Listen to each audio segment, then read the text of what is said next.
De regreso aquí en Ojalá, pues tenemos la suerte de tener de nuevo, y no vayan ustedes a creer que fue un acuerdo que hicimos rápidamente con la Universidad Autónoma de Santo Domingo, sino que estamos aprovechando la posibilidad que tiene Ángela Guerrero, bióloga académica, de los martes que están libres para nosotros aprovechar su sabiduría y poder compartir con ustedes sus conocimientos sobre la ciencia, porque es mucho lo que se habla sobre la ciencia, ¿verdad? Todos ponemos a la ciencia en un altar, pero le tenemos miedo y tampoco muchas veces tenemos la suficiente y necesaria curiosidad hacia la ciencia. Y un país que no disponga de científicos y que no haga investigaciones, pues no progresa. Eso fue un poco lo que nos conversó la vez pasada Ángela, con la que evidentemente estábamos muy de acuerdo.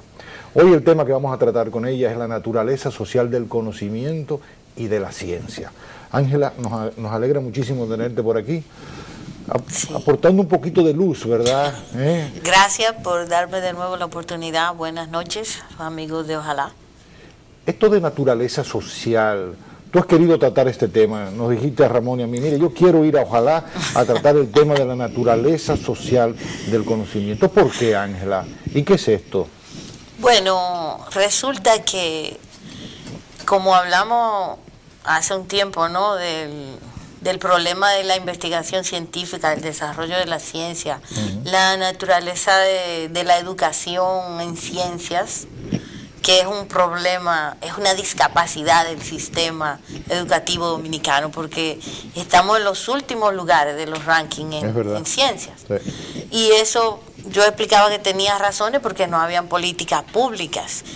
Y también está relacionado con la naturaleza. Los seres humanos somos una especie social, somos una especie gregaria. Es cierto. Evolucionamos en la manada, en el grupo. Necesitamos, para poder sentirnos bien, para poder sentirnos como seres humanos, la validación del grupo social. Por eso somos sociedades complejas. Sí.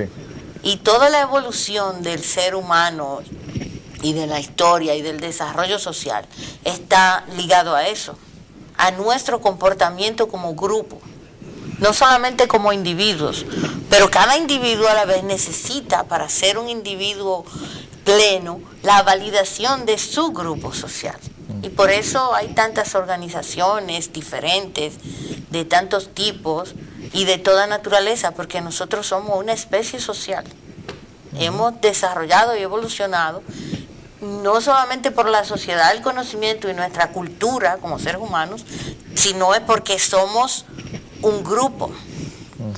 ¿Quiere decir que el conocimiento y la ciencia se validan también claro, en lo social, en el grupo? Exactamente, precisamente. Y es una visión que a mí siempre me ha llamado la atención, como he tenido la oportunidad de estudiar en mi carrera como científica, la naturaleza social, ¿no?, del conocimiento. Yo decía un poco en el programa ese donde hablábamos del desarrollo de la ciencia y de la educación en ciencia, que el ser humano no aprende solo. Claro. Un niño no aprende a hablar si no le hablan. Sí. Si el niño se deja solo en el monte con los animales, va a aprender a hacer los sonidos que hacen los animales. ¿Qué ha pasado? Claro. Más de una vez. Más del niño salvaje de Truffaut, y hay muchos casos. Ahora un caso en Rusia que apareció. Sí, de una señora. Entonces, eso es, empezando por ahí, el lenguaje es un fenómeno social. Claro, es verdad. No solamente de la capacidad de nuestros órganos fonadores, las cuerdas vocales y esa estructura de músculo y un huesito que anda flotando por ahí, el dioides, no es solamente la capacidad biológica, sino que tiene que estar también el entramado del grupo y de cómo el grupo evoluciona junto hacia un lenguaje que ellos todos puedan validar y entender. Entonces, todo nuestro desarrollo histórico está necesariamente ligado a esa validación social, y la ciencia y el conocimiento científico no escapan a ello. Nosotros tenemos, de los que más, los sistemas de validación más rigurosos son los de los científicos. ¿Qué importancia tiene eso, Ángela, de entender y aceptar eso que tú dices? O sea, si no aceptáramos eso que tú dices, ¿qué pasaría? O sea, ¿qué entenderíamos entonces? Bueno, que estamos en un sistema de conocimiento cojo, mostrenco, porque de nada nos vale extraer a un personaje, por ejemplo, como Gregorio Mendel, fuera de su contexto histórico. ¿Por qué los conocimientos de Mendel fueron engavetados? Porque Mendel era un monje, era un sacerdote, sí, como diríamos hoy, sí, que se dedicaba a la investigación, se dedicó motus propio, con sus guisantes, a estudiar lo que él entendía que era la transmisión de unos caracteres de un tipo de planta a otra y qué ocurría si los mezclaba con otro.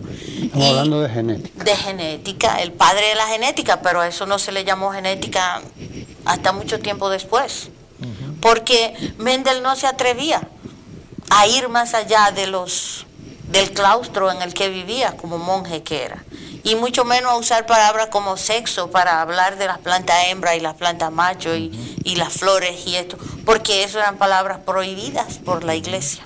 Sí. No hubiera permitido el obispo o quien fuera superior que siguiera haciendo los trabajos si él no buscaba la forma de incluso inventar un lenguaje particular para poder seguir haciendo eso.